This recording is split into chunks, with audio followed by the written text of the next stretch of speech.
welcome back to Trials and Tribulations, everybody. We're going to continue with the trial, and this time it's Larry, Loris, up on the stand. And you know, Bikini was actually a pretty good witness compared to what we have a lot of the time. She wasn't evil, she wasn't lying, she actually was sympathizing with Iris, and didn't think that she did it, but couldn't, deny what she saw. The only part was the fact that she didn't see the stabbing, and she could have been more clear about that from the beginning, but overall, that was actually kind of refreshing for a witness. So let's do the complete opposite and have this fucking moron up here. Let's do it. I was at the lodge out in the mountains looking up at the stars that night. I walked to the bridge a number of times, but I didn't see a snowmobile. I didn't meet anyone at the bridge that night. The girl I was waiting for didn't show up. My teacher died on me. What? Oh, that's right, Elise. You say it so casually. I'm all alone now, aren't I, Edgy? Don't let on that you know me. Just 'cause. Witness, please refrain from talking directly to your lawyer. That's what I'm saying, thank you. I'm just a nobody. Nothing but a small, worthless man, aren't I? At least he knows. Why wasn't I asked for my name and occupation, or anything else? Mr. Edgeworth, this man seems to have quite a severe inferiority complex. He's recently been the cause of numerous incidents. I think he's finally realized for himself just how much of a nuisance he has been to other people. Yeah, that's right. I'm behind everything. Every case. I wish. Holy shit, the ultimate reveal. Larry was the mastermind behind everything all along. It'd be perfect, because he was the first defendant in the first game. Oh my god. Do it. Do it. Watch out, okay? Just touching me will make you eternally unhappy. But at least he knows. He's really just in the way. Since the first game, he's really... at the time, it was kind of like the lovable loser type thing. Whether you liked him or not, that's clearly what they were going for. But then here, they're like, nah, just make him suck. So, I didn't really notice anything specific in all this that pops out at me like, oh no, that's a contradiction. He was out at the lodge. This is correct. I don't know if looking at the stars, but he's out at the lodge. Okay. Would there have been anything? I didn't see a... Why the stutter?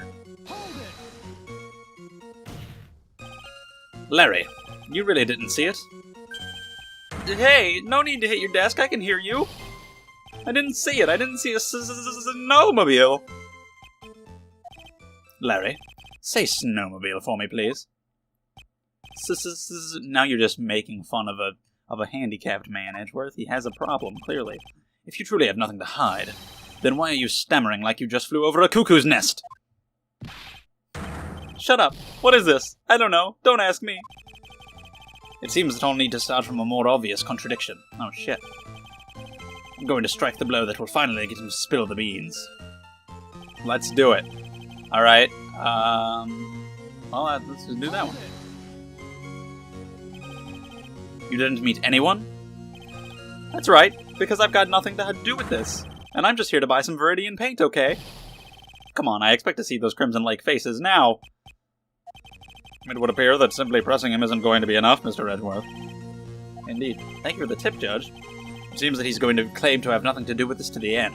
I don't want this guy to cost us any more time. I need to slice through his obvious contradictions and keep things moving along. Alright, well, it's weird that the judge has just said that, but I mean, thanks, man. I'll take it.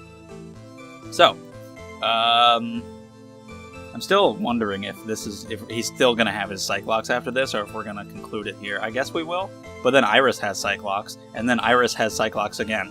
Unless they're the same ones, but one was with Phoenix, one was with Edgeworth. So, I need to present a thing. It's got to be on one of these last two, but we can't really present anything that says he would see a snowmobile. As far as I know, it's got to be this one. I didn't meet anyone at the bridge. Who... Well, he met Phoenix, but that was, after the fact. I don't think that counts. I don't think that's what we're talking about. But other than him, Maya and Pearl, I think, were at the Inner Temple. Bikini, no. I mean, I guess it has to be Phoenix, right?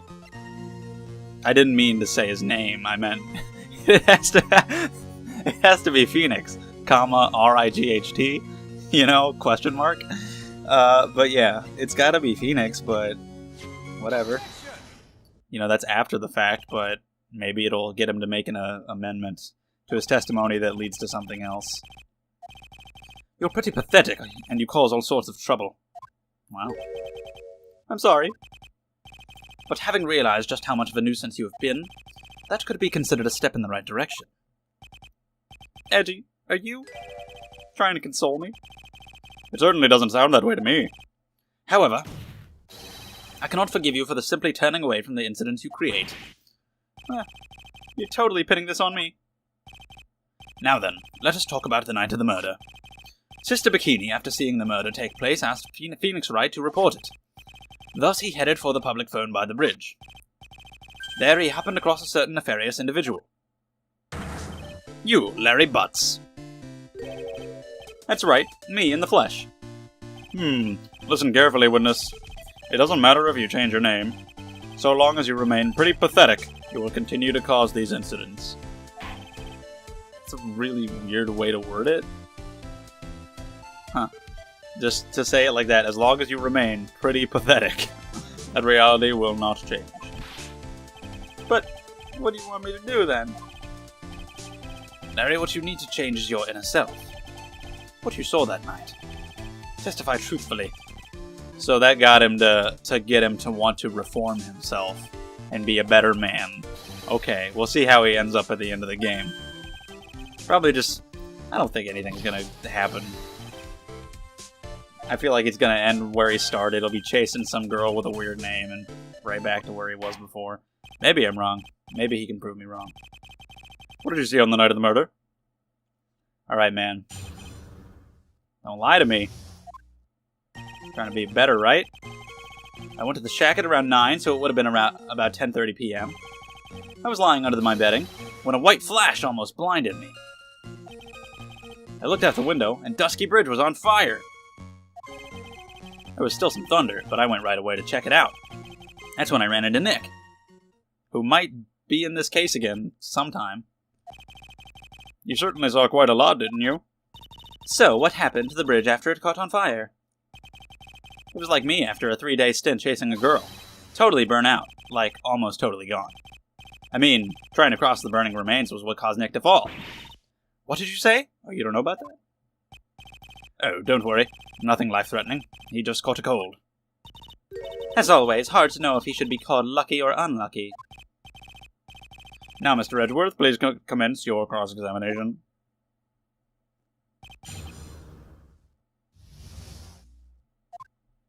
Alright. Can you imagine if it had just been Phoenix? What would have happened? Like, if he hadn't fallen, and he was just gonna do this on his own. Because Godot is missing. He's doing whatever. And he called Edgeworth in because he was out of commission. He called Franziska in, so... If it had just been Phoenix, like, there would have been no prosecutor, and he would have just won. So that would have been easy. I guess, unless they got Winston Payne to come in. Anyway, the time thing, I don't know. I think it's probably accurate, but I'll press it just in case. What did you do out there in the cold for an hour and a half? Well, if you really must know, I was busy being excited, I guess. Excited? Dare I even ask? I set the meeting time at 10 p.m., right? But I couldn't wait, and I thought she might come early, too. Well, it appears she didn't come at all in the end. Because they never arranged to meet in the first place, did they? Shut up! Don't go picking my fond memories apart! Anyway, I was getting a little worried. I thought maybe Iris had lost her way. So every 20 minutes or so, I went out to the bridge. But I didn't see anything particularly suspicious. I didn't have anything else to do, so I went back to the shack to wait for her. Well, okay. I was lying under the bedding, the light flashed, the lightning, and the bridge was on fire.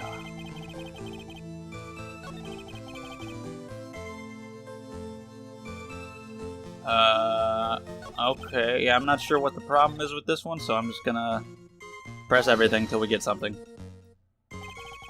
This light was, of course, lightning. Like, kerpow! Like a slap from Naomi, honestly. A big Bada-Boom. Or a little like that. That's more like a punch from Miranda.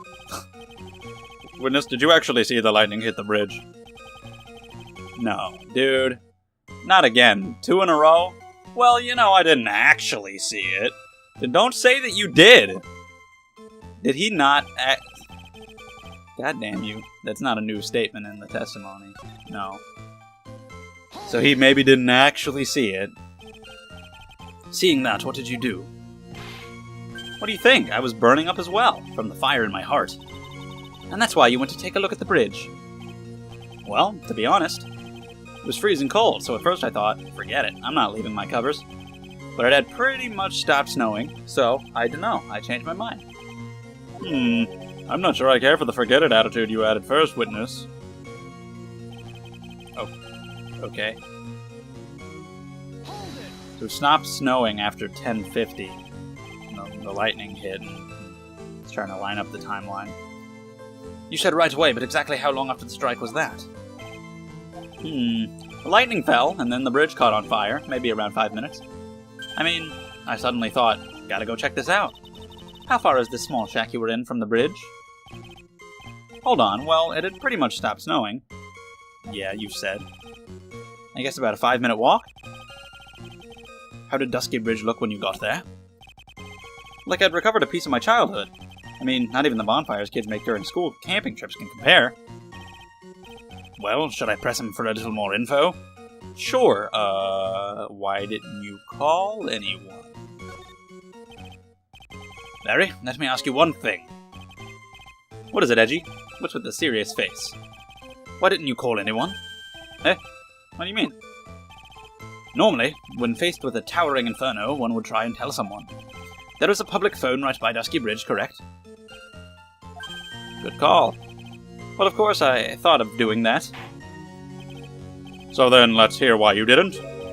Huh? Yeah, okay, a reason. My reason. It isn't that I didn't try to tell anyone. I just didn't have time to, okay? Less than a minute later.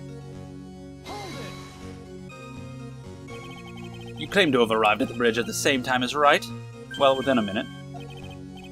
I thought I'd better tell someone about this. But then Nick came up yelling about murder. It totally made me forget about the bridge. The fire was pretty much out by then, anyway.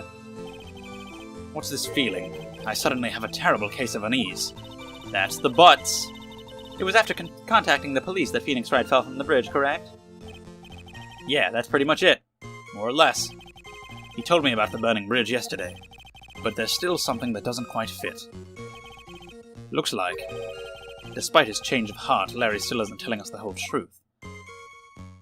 Alright, well, let's get back to that last one. I guess there would have to be something I have to press on that one, since that is the new one that was added. So, Nick showed up less than a minute later. Alright. Again, with the timeline thing, it's got to be related to that. So, the only things we have, once again, are the weather data.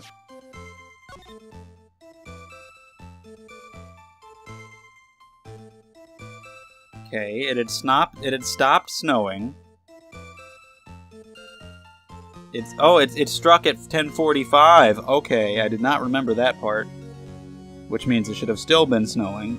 But then Francisco will be she'll just say what she said before. Oh, it might be wrong. But yeah. Well, should I say it? Should I present that on that statement? Did he say something about the snowing?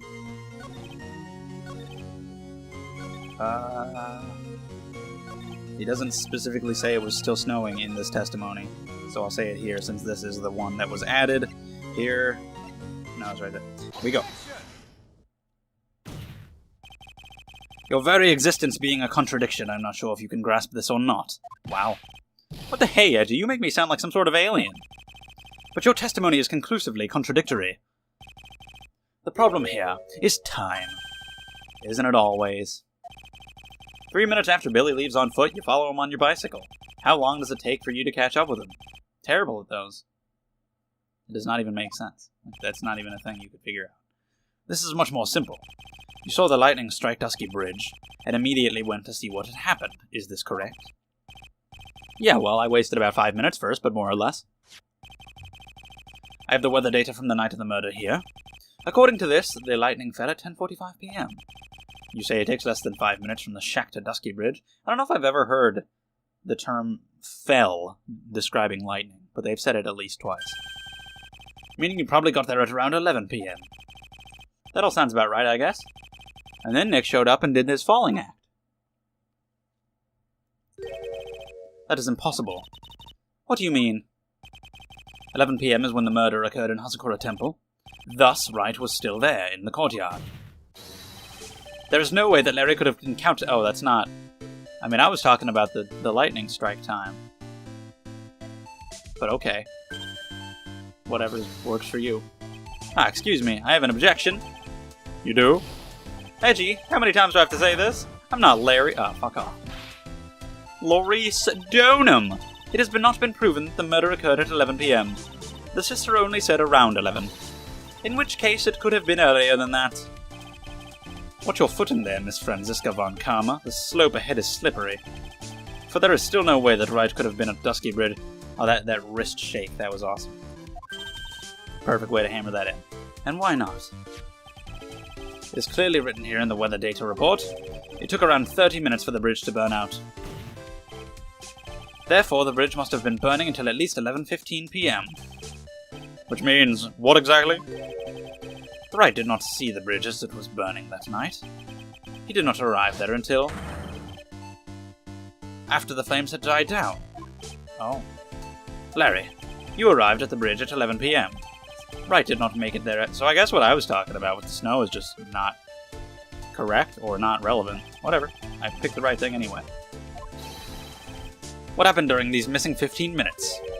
Is that when the incredible thing that he saw happened? I guess I was still sleeping after all. Haha, bench me. No.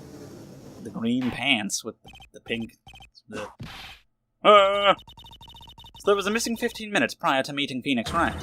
I hardly see that much of a problem. Yeah, not much of a problem at all. Really? The bridge is burning before your eyes and there is a phone right next to it. Why, then, did you not report the accident? Did you simply watch the bridge burn? That is the problem here. Even after the bridge burnt out, he was still there. He simply stood there and didn't report anything. That's what it sounds like. This might be Larry we are talking about, but even he is incapable of being so stupid. There has to be a reason for his inaction. Edgy, I think it's about time I got serious with you two. Just as I thought, you've been playing with us all this time. Listen, I'm... Fucking slicks his hair back, he's got 3 scars on his face, it's all evil and shit. I'm going to tell you everything. Are you sure you want to hear it all? Yes. Better be all of it. Accurate. Then say it.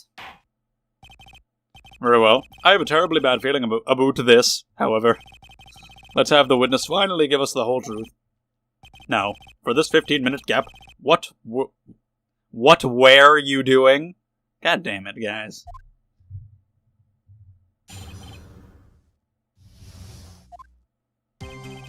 I'm a Donham. I'm an artist. What do you think I was doing?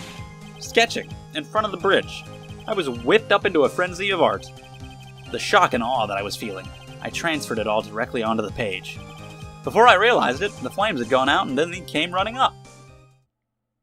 Well, they hadn't gone out completely. Do you have like a sketch pad or like a thing? You always have your paintbrush and your palette, but do you have anything to paint on? That's right, I'm willing to sacrifice everything in order to draw the perfect sketch. Including the truth from the sound of it. Mr. Edgeworth, has this removed the last of your doubts?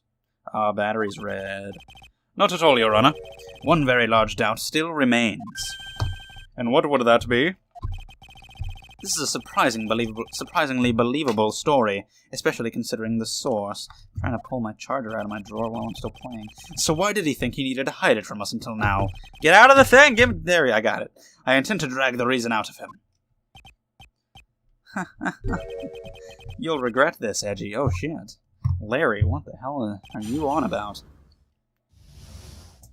I'm gonna plug in my 3DS. That's the end of the video. Thanks for watching.